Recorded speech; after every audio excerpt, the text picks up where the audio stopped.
Hey everyone, and welcome back to the channel. Today we're talking about a browser extension that promises to be your secret weapon for finding the cheapest hotels, RatePunk. It claims to automatically check for better prices on other sites, but is it a legit tool that actually saves you money? Or is it a scam that's not worth the risk? We're going to put it to the test and find out. RatePunk's promise is very simple. Install it once and it will do the work for you. When you are on a hotel booking site like Booking.com, the extension automatically pops up and shows you if the same hotel is available for a lower price on another site.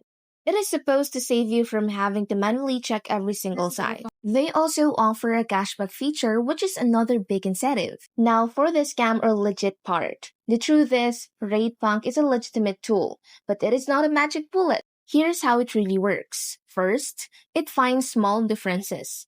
The extension often finds minor price differences, which can add up over a long stay. However, these differences are often due to taxes, fees, or special deals that might only apply to certain users. Second, it is not always accurate. Sometimes, the prices it shows are outdated or no longer available by the time you click it through. It can also fail to check certain niche or local booking sites. Third, the cashback catch. The cashback feature is real, but it is not instant. You'll typically have to wait a few months to receive the money, and it's not always a significant amount. While it's a useful tool, you should never rely on it as your only source for finding a deal. So, is RatePunk a scam? My final verdict is no. It is a legitimate tool that can help you find a slightly better deal. However, it is not a secret weapon that will find you a massive discount every time.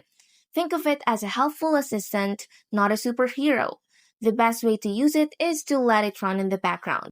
But you should always do your own research by checking a few different sites manually before you book.